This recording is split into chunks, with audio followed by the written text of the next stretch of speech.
Hey, what's going on, everybody? Welcome to another episode of the weekly Daily podcast. Thank you guys for tuning in today. It's another Saturday morning here in Colorado. It's nice weather. It's warmer than usual. It's been a little bit chilly in the mornings especially, but it's a little bit warm. I got up early today to do laundry. Got up at, what time did I get up? Got up at 7:45 this morning to do laundry. It's been so busy, which is good. But it's been a very, very busy week. It's been busy last couple of months. And it's funny because, you work throughout the week, you go to open mics or shows, and then you go, I'll do what I got to do on the weekend. And I just have not had any me time to go to the spa, get a massage and relax. No time for that. It's only time for go, go, go. But that's okay. I got up early this morning to do my laundry. I'm getting ready to head out tomorrow, so trying to deal with that. And I went to bed. So long story short, I went to bed late last night, and I was like, I've got to get up at like 7:45 to start the laundry in order to finish laundry before going to do something else. So I said, I'll start the laundry at 7:45. I'll go back to bed for an hour, and then I'll get about 8 hours of sleep. And I did that. I got up at 7:45, and then I put my laundry in, came back, set my alarm clock for 8:45, and I laid there for about 3 minutes before I heard the power go off. I have a fan in my room, and it went off. And then it cut back on like 15 seconds later. And I sat there for about 5 minutes, and I was like, that probably cut the laundry off, yeah. I was like, surely when the power came back on, they would keep going, right? And so basically, I was like, I better double check. I go out to the laundry facilities here at the complex. Sure enough, they paused, and you needed to like push a button. It said push a button to start again because technology is too stupid to, keep the load going. Who would want their laundry? They're like, yeah, no, make it to where you have to push a button to keep it going, because maybe they don't want it to keep going. Maybe the power goes out, and when it comes back on, they go, you know what? I don't want to do my laundry anymore. I'd like to pull out wet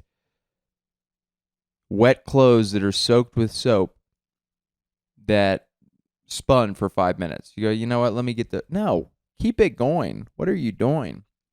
So again, long story short, went to the laundry room, had to confirm my suspicion, had to hit the thing. If I would have just been like, I'm napping it off, I wouldn't be doing that. It would have ruined my whole schedule for today. But got up, pushed it to keep it going, and then when I came back to nap again, I was, when you sit there paranoid and whatever, at a certain point your brain's up, and I was up, and it's actually very hot in here. Like I was mentioning earlier, it's been colder in the mornings. I don't know what's going on, but I'm wearing long pants, and it's too much. Maybe it's because I've been running back and forth to the laundry room. Also got cafe, por favor, coffee in Spanish. Who speaks Spanish? You guys speak Spanish? If you guys speak Spanish, leave a comment. I'm going to start, so in Spotify, obviously YouTube, you can leave comments. Spotify, you can pose a question for your listeners to answer to, and I haven't done that, and I should do that, and I will do that. So you guys look out for that. I'll see what I'll ask afterwards, depending on the direction of this pod. Also, apologies again. I don't have much time, so I'm going to be drinking coffee during this pod, like the old days, like back in the first 15 episodes, back when I was an amateur and sipped coffee on the pod. That's pod 101. They say don't sip the coffee. People don't want to hear the slurps. They don't want to hear the pauses. And I said, you know what? I'm a trailblazer. They do want to hear it. Okay? What do you guys think? Did you guys like that sip? It's pretty good. Okay? Ground dark beans that I ground myself. I actually ran out of coffee, so I stole some beans from my roommate. So don't tell him about that. Hopefully he won't notice. I don't take almost ever from roommates. That's disrespectful. But occasionally when I ran out of coffee yesterday, and it's like, you know what? I'll just let them know. I'll buy you some extra beans if needed. I didn't take the last bean. That's a huge thing. That is a big no-no when you're living with roommates. If you're going to borrow or have something of someone else's, you should probably get permission first. But if you do it, if you do it without their permission, even if they've said before, like, hey, it's okay for you to have some, don't finish something off. Like if he had a couple coffee beans left and I ground those and had them for myself, that's a huge no-no. That upsets people. I would be upset. So for all you guys out there listening, living with roommates, don't do that. Okay? All you listen, Ethan Everhart, he doesn't drink coffee. He just drinks 27 Celsius a day. And he's like, hey, it's pretty good. Down from 35 last week. Pretty good. And he's like, you guys get it. He doesn't have hair up here, so just, that's what he looks like. He doesn't watch the YouTube video. He listens on Spotify, so he won't see that. Hop over to YouTube to see the visual imitation attempt. Anyways, excited to be here, guys. As always, very, very busy week, but it's been a fun week. And I'm getting ready, like I said, to drive out to Kansas City tomorrow. So let's just get into it. Let's get into what the week has held for me. This last weekend was High Plains. I was busy. I talked about that, volunteering and just doing all the stuff around the festivities there. And then this week has been very busy with work. Just a busy bee at my computer, doing a bunch of stuff. I've been unbelievably tired, which has been very frustrating. And I don't know why. As I've mentioned ad nauseum in past podcasts, I've been eating unbelievably healthy. So it's not because I've fallen off the rails. I haven't eaten a processed food item. I haven't drank alcohol. I mean, I'm last 3 to 4 months. And in general, I feel much, much better. But my energy level has been very low. And when your energy level is very low, a lot of stuff, like motivation and trying to write and stuff has been kind of lacking as well. And I wonder, I just thought of this yesterday. I don't know why it took so long. And it could be wrong, but I think there's some validity to my theory, potentially, is that I haven't really been eating carbs, which a low carb diet, all right, guys, it's so early in the morning. I don't know what I'm saying right now. I haven't had enough coffee. I just said a low carb Dibet. Is that what I said? That's the name of this episode. A low carb Dibet. A low carb diet is, that's a diet people do. And I have stuck to, I know this about me, but when I eat a lot of carbs, my body just feels lethargic, sluggish, tired. So it's not because I'm eating too many carbs, but I'm eating few carbs.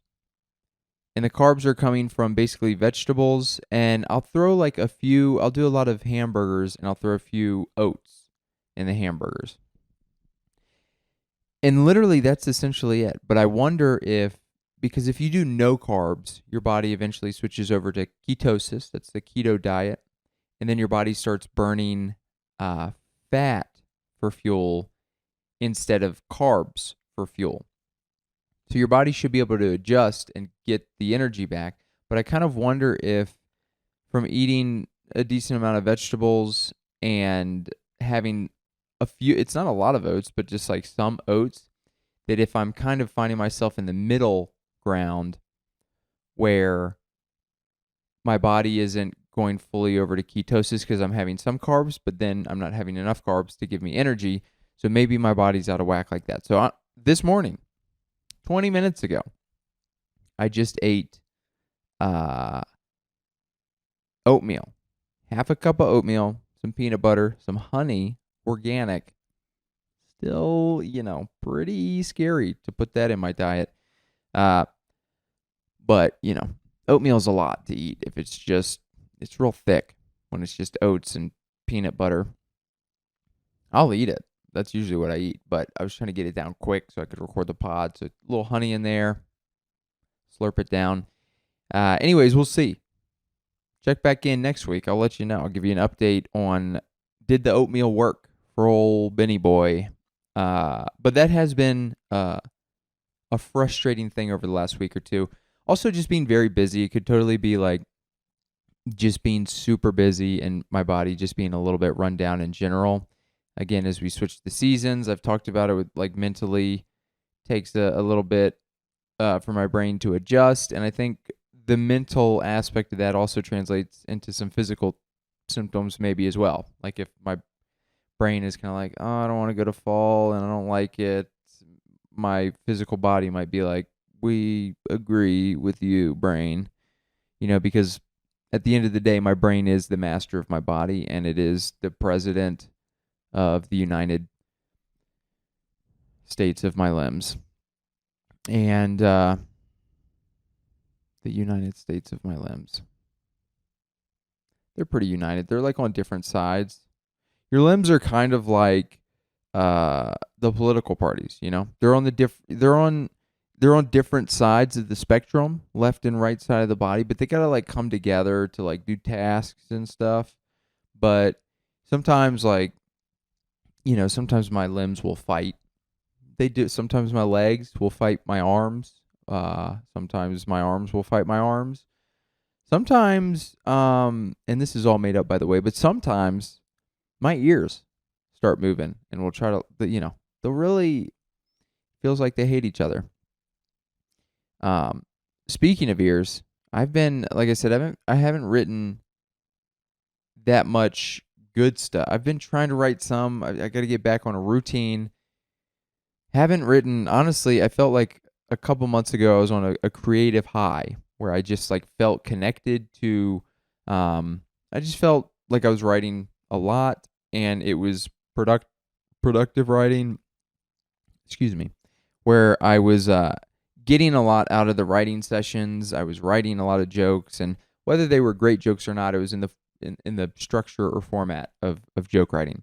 Whereas in the last couple weeks, man, I'll sit down and write, and it's just like scribbles on a page. It is not.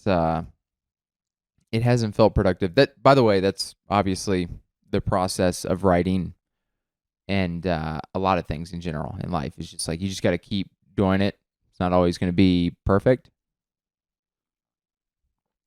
but you got to keep at it. And I get that.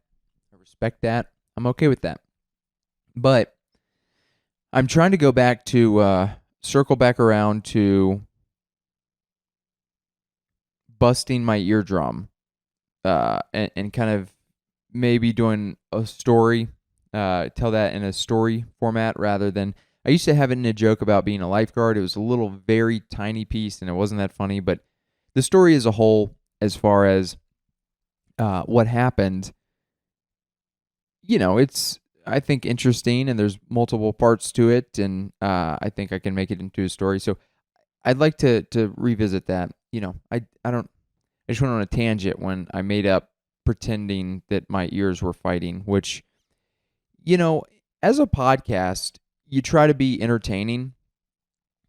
And look, I get it. Limb fighting, whatever I was talking about a minute and 45 seconds ago, I get it. I apologize. That wasn't funny at all. It was juvenile.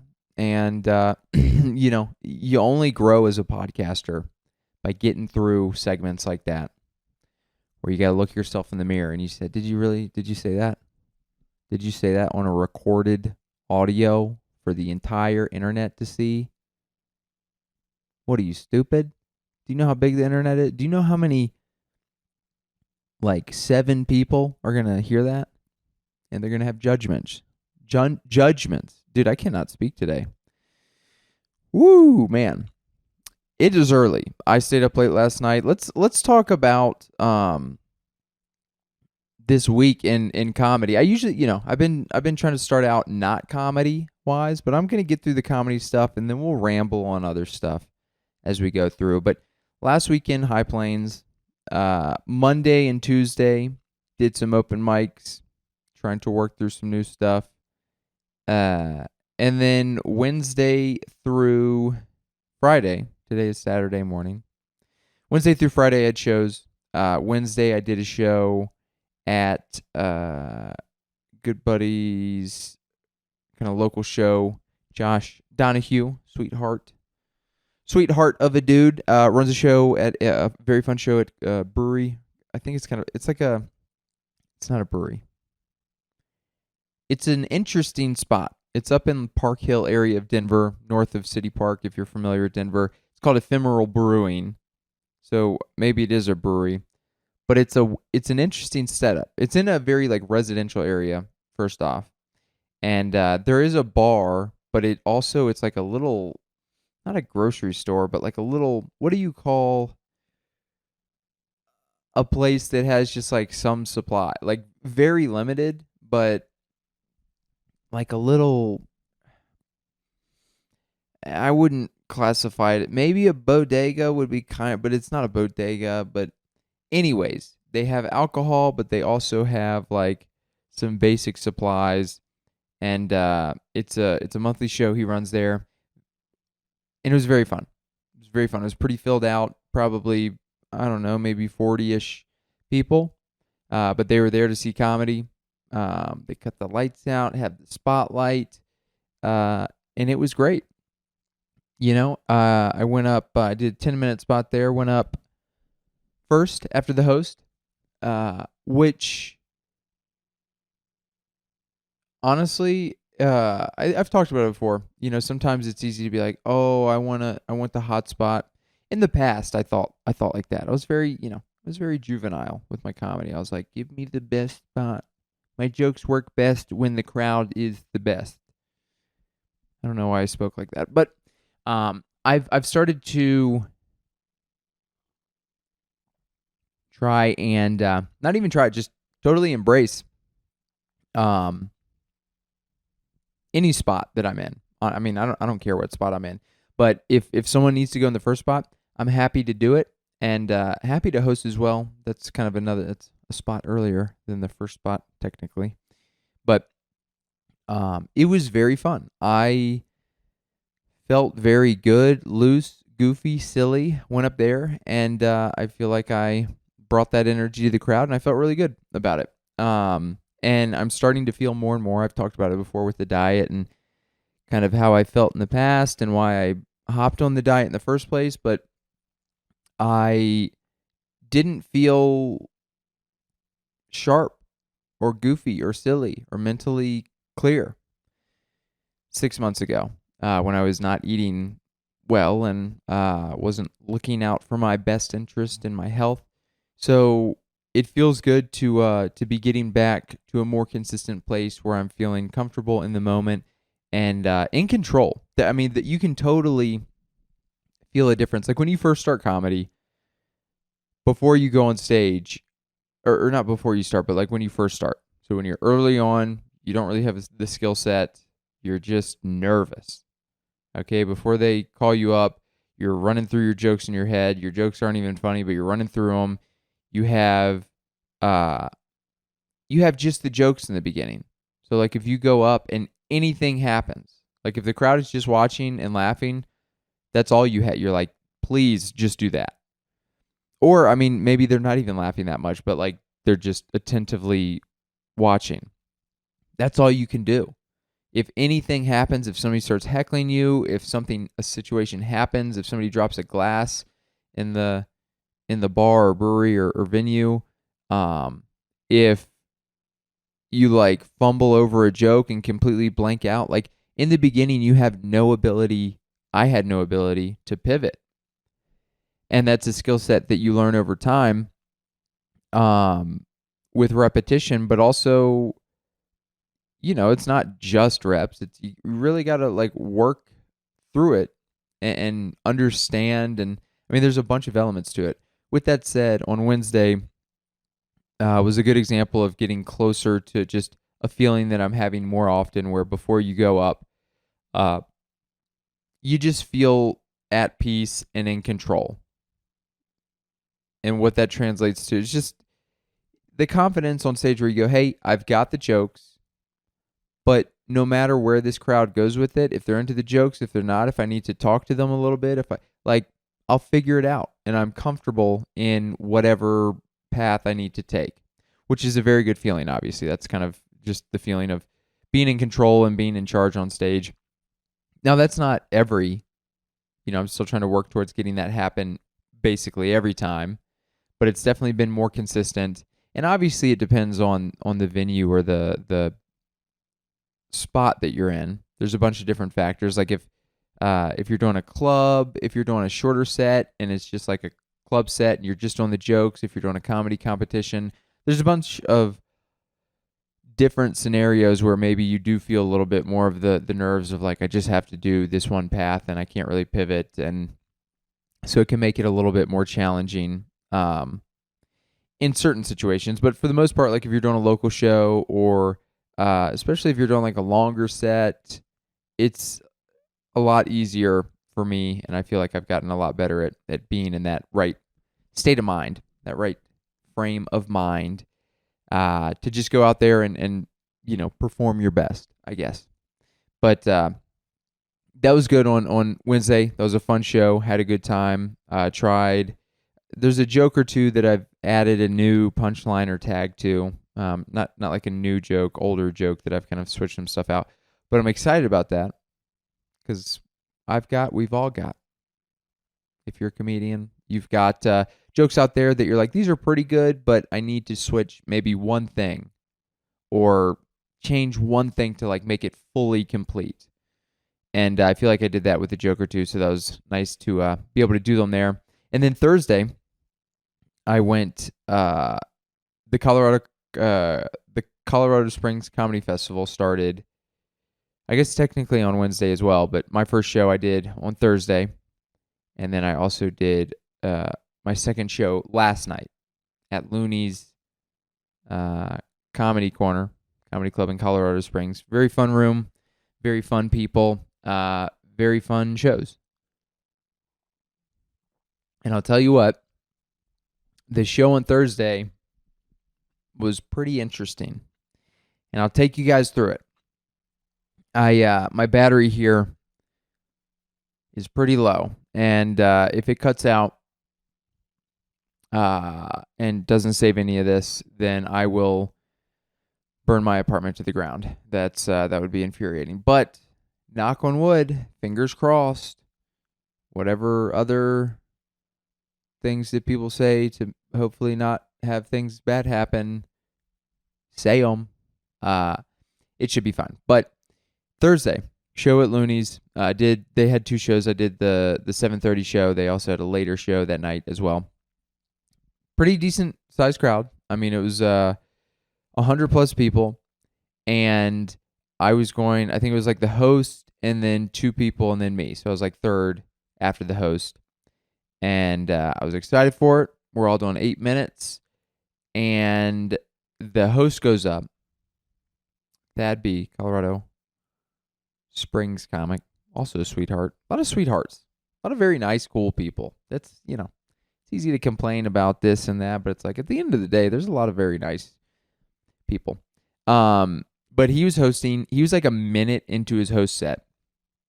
And so you have the stage, obviously, and then there's obviously seating that's spread throughout the room. But the guy sitting literally at the two-top table where the table touches the stage, like the closest person to the stage, about a minute in, Thad, who is half Indian, he did a joke about, like not all Indians do IT. And this gentleman in the front row, hammered, he just yells out, "Yeah, they do." And it was, it's one of those things where you're just like, immediately the start of the show, and you're like, this guy's a problem. And which I think put a weird energy in the room. Like, it was such a tight room, and I think this is why, and I'll explain the other reason why as well here in a minute. But the owner, Eric, he went up and told the guy, Eric seems to be great as far as like addressing just like things that need to be addressed. He went up and was like, "Hey man, don't heckle." And then the guy, I almost wish I hadn't seen the interaction, because I feel like sometimes I'll see interactions as far as people like getting upset or angry or whatever, and then that kind of like gets in my head where I'm like, I'm trying to go on stage happy and loose, and then when I see like confrontation or stuff, it can kind of like give me a little anxiety. And I noticed, I was like, oh man, I wish I didn't see that. Because the guy, after he got told to like not heckle, he was kind of like talking to the people around him. He's like, "Girl, can you believe this?" Blah blah blah. And so Thad, the host set, it was a pretty tight set, tight crowd for the set. Like they were not as warm as that room usually is. And then another comic buddy in the scene here that I drove down with, Sam, he went up first. And he's doing his jokes, and like halfway through his set, the guy had been just enough of an issue in the front that he ended up getting kicked out.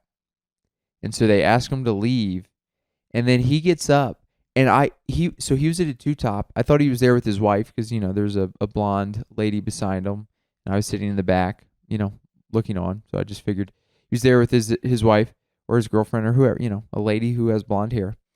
And I'm not kidding you, he gets up and then he picks up the figure beside him, which I was like, oh my gosh, is his wife also that hammered? She's passed out. He's got to pick her up. No, that's not the case. He picks this thing up. He had brought in a skeleton and put a blonde wig on it and sat front row.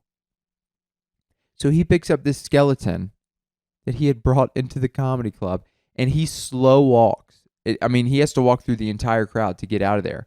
So he just slow walks for 20 seconds with this blonde wig skeleton that he had brought in, and everybody is weird and uncomfortable. And I felt so bad for Sam, just because it's one of those like, we the more reps we get, the more experience we get doing comedy. You get experience doing a lot of weird scenarios, and you're able to apply those to, handle situations that are similar to that in the future in a better manner. But this was one of those examples where,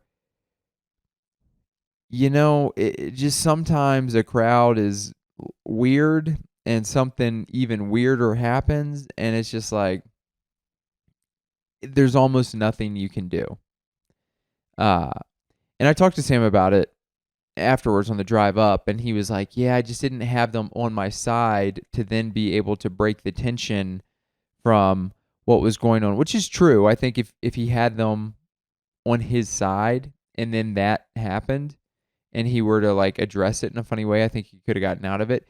But I don't blame him at all, because the crowd was so weird, I think, because they saw a skeleton with a blonde wig in the front row, that I don't think he really had a good chance to get them on his side, because they were so focused on that.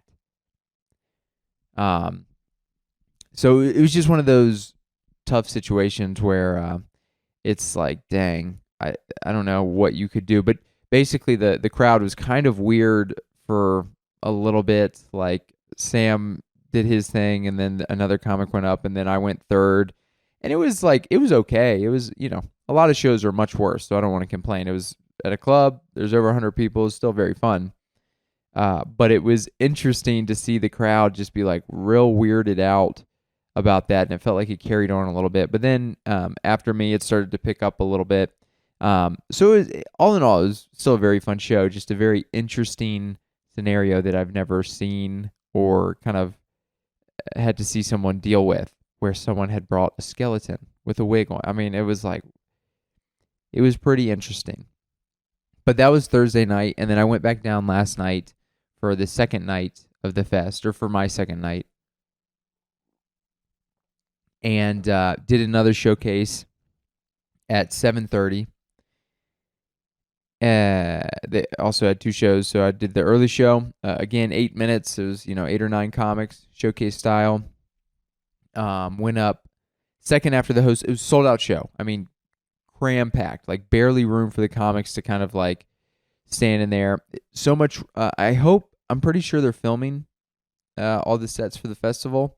I brought my stuff, but I didn't set it up because there literally wasn't any room. So I was like, I don't want to be in the way or whatever, but it was a full room. It was a hot room. I went second, and I mean, from the get-go, even from the host set, but certainly from the first comic, like they were on board, they were laughing.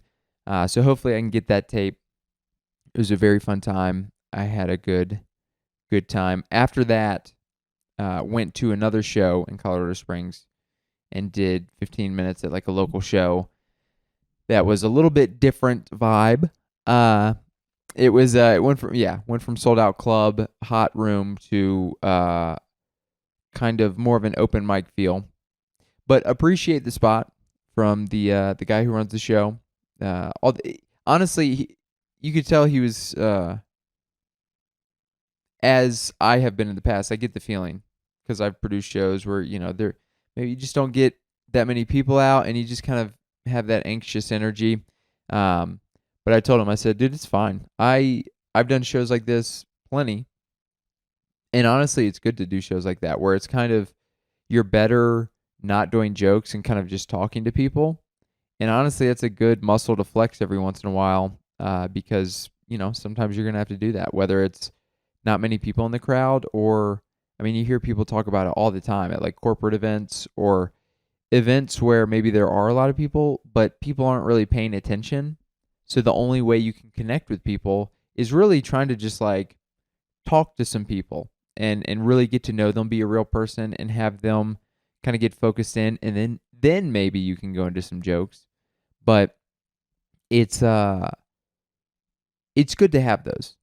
Like honestly, you don't, if in an ideal world, if you could just do sold out hot club shows every night, sure, sign me up. But that's not what comedy is. That's not what life is. You're going to have some fun stuff. You're going to have some not fun stuff, but you got to do them, and you're going to learn, and you're going to get better from it. Like genuinely, you will get better when you're doing not great shows. You don't learn too much from a hot show where you just go do your jokes and everybody laughs at everything, and you just come off stage and you're like, I mean, I'm pretty much famous now, I mean, I'm probably going to be like doing theaters pretty soon. Somebody will probably like see me from Hollywood and like sign me for like a movie or whatever. That's it. You're not learning anything. You need those are fun. Those are great. We want those. Those shows are awesome. That's what you work towards. But you also need to have other shows to humble you and make you go, I got to keep working, keep getting better. So that was last night. Tonight or today, no shows, just going to be hanging out. Got a busy day of just activities going on. And then tomorrow I'm going to be going to driving out to Kansas City. It's like a 10-hour drive, so it'll be most of the day. And then, I'll be working out there and then doing the Fountain City Comedy Festival over next weekend, which I'm very excited for. Haven't been to Kansas City since... I guess it's been like a year and a half. I technically went there I guess it's been a year. I've been there a couple times. So a year ago and then a year and a half ago. But very, very cool comics, very funny comics out there. Like, very nice people. It's my people, my type of people, like growing up in a smaller area. Kansas City feels like closer to the people that I grew up with. but in a much bigger city, obviously. But Kansas City feels like a suburban city, if that makes sense. There's still a city. There's still, it's still a big city, and there's still downtown and stuff like that. But it doesn't feel as overwhelming as some of the bigger cities. And yeah, just the Midwest people, I feel like I connect with a lot in general, where um, it just feels like a bunch of normal people, just people you can hang out with and talk to, and it doesn't. Not everything has to be um, like high stakes conversation. I don't know. Sometimes it feels like in the bigger cities, like you meet people and almost immediately it's like, what are your opinions on this political thing and this political thing? And it's like, I don't know. I just wanted to like eat this sandwich and maybe talk to you about football, but sure, let's talk about politics immediately. And now that I say that, I mean, there's a lot of normal people, and I love Denver as well. Like big cities are great, but sometimes I do get that feeling where it's more laid back and a little less stress sometimes. But that could also just be less people, less stress. You're not like, I think the more people that are around you, just the more that your biological, like, genetics start kind of being like, oh my gosh, danger, Because like hundreds of years ago, if there's too many people around you, I mean, that's like a threat. You're like, we could, we don't have police officers, okay? Police officers in the old Western days, the 1800s. Boy, was that wild, huh? Those days were insane. I couldn't imagine living Little House on the Prairie days when it's like, here's a little town that we built up with our own hands because we're all capable human beings that have knowledge of important stuff that I don't have any knowledge of now, and a lot of people don't either. But they would have like a sheriff and maybe a deputy, and one person. Like, that's so. What are they gonna do? I mean, I guess they did stuff, but also the shoot offs was such a. Were shoot offs legal? Maybe that'll be the question for the podcast. Like in movies, it was like, hey, we're gonna settle this like men, and we're gonna go out and we're gonna fairly shoot off, and like if you lose, you die, and that's just like what it is. That could you imagine that if nowadays you're just like at a bar and somebody like accidentally shoves you, and you're like, well, now one of us has to die. Let's go outside and figure it out like men, okay? No, we're not going to fist fight. No, we're not going to talk it out with our words like grown adults. We're going to see who's quicker on the pistol. And then just the whole town can watch the other person bleed out. And that's like, that makes sense, right?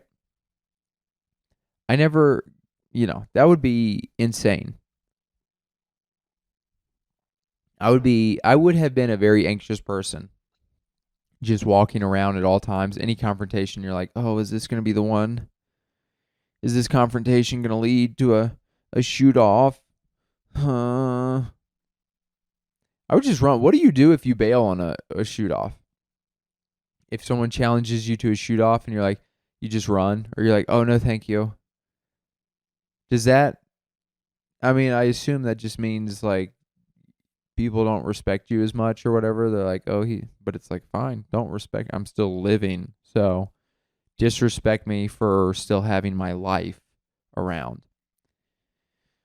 Man, those old days would have been wild. Living out on I mean, just having to do everything. It would, I've thought about living more off the grid, as I think a lot of people do, and a lot of that stuff is appealing to kind of I think you get a lot of joy and feel very productive when you're building your own things, you're growing your own food, and you're like doing a bunch of these tasks that historically we've done as humans and are probably kind of built in our brain as far as like a reward system of like, oh, I completed that, I did this, I did all this stuff myself. But also with it's kind of the unfortunate fact that we have lived in these more modern times. And to fully go back on it, it's like as much as I want to stay away from like social media and technology and this and that, it's like, man, if I had to hand wash my laundry and just, it's like, yeah, dude, once a week, 3 hours out of your day is just like hand washing like work. You're going to be tired. You're going to have blisters on your hands. And that's just one out of a million tasks you have. It's like, I don't want to do that. I don't want to do that. I did that one time when I lived in Central America because uh, a lot of the people down there will hand wash their stuff. I hand washed one time. It took hours. I did get blisters. And I said, you know what? Not doing that again. That was terrible. So, yeah, that was that's where we're at, guys. We've made leaps and bounds. We've grown a lot as a society. A lot of, you could say, bad stuff has popped up, but we don't have to hand wash laundry for the most part anymore. And we also have a lot of other stuff. We're very fortunate as a country because there's a bunch of other countries that don't have that stuff, and it's they gotta work through it. But we'll all get there. We're working together as a planet. Which, just to touch real quick on, I don't know, maybe last episode you guys hated because I talked a lot about that book, The 12th Planet. But I've read a little bit more, and I also saw, it's funny because reading that, it gets my brain all like, ooh, what if this, ooh, that's crazy, space, aliens. And then I saw a Netflix show called Encounters, and the first episode was about basically like UFO encounter in, I think like 2000, what was it, 2008? I think 2008 in Stevensville, Texas. And it was one of those that I'd never heard of, but I mean, hundreds of people in that town reported seeing the same thing, which, a lot of times it's like, well, maybe they all saw a weather balloon or whatever. But it was like bright lights moving unbelievably fast, and everybody said had zero sound. And then shot off, and then I think they said some F-16s they like heard flying after it. And you watch that and you go, wow, dude, there's a lot of these stories that you never hear about. And then the more we get from the government and this and that, and then these documentaries that put it together in a very digestible way that's interesting. It is one of those things where you're like, man, this seems like they're out there. But I won't ramble too much on that because I know you guys probably, I don't know. Maybe I'll make that another question. Do you guys like talking about aliens, UFOs? Do you think they're real? Are you scared of them? It'd be scary if in the documentary, I'll tell you this just briefly. It was interesting because it was very informative. It felt very like legitimate. There was a cop on there who had it was very poor video, but he had his dash cam on it for a little bit, and he's like, actually the dash cam started messing up, and he was like, I think it was trying to interfere with it because it's never, out of my 20 years in service, this has never done this until the exact second I'm trying to get the UFO. But it got it a little bit, but it was pretty blurry, your typical blurry thing where you're like, I don't know, what is that, a light in the sky? I can't tell what it is based off that. But it was all around these people's stories in there. But then they would, for some reason, cut this other dude who was like, he was like a whistleblower for the Navy, maybe. And he came out to basically say, like, yeah, there's all these things that I worked with. Which, if that was all it was, then that would add validity and kind of just be part of the documentary that you're, okay, that's cool to hear. It's another guy who's given his experience just in general with UFO sightings and things like that. But then he just started talking about how he's like, yeah, dude, I started talking about it and people didn't want me to talk about it. And then I started waking up in the middle of the night and there were like aliens that were like taking me away all the time. And, and he just went full probing, like full, like, I don't know. I saw it and I was like, all this stuff seems believable, but it's weird that you like have a very believable instance in a specific town, and then you just have like this Navy guy out of nowhere who's like, yeah, little aliens were carrying me around every night out of my bed. I was like, okay, well, maybe. I'm not saying he's lying, but also you're like, that escalated pretty quickly from a light in the sky to a guy getting paraded around by little 3-foot Martians. But anyways, guys, I tried my best. It's been a busy week, a busy couple weeks, a busy last few days. My brain isn't working that well. I struggled to get some words out. I don't know if this was interesting, but I hope it was somewhat. Either way, if you made it this far, thanks so much for listening. Appreciate you guys. I'm going to leave it at that. But I'll keep you guys updated on the festival next week. I'll try to do some podcasts while I'm out there, maybe with some guests. See if that's more interesting. But thanks again for listening. Appreciate you guys as always, and I'll see you guys again next week.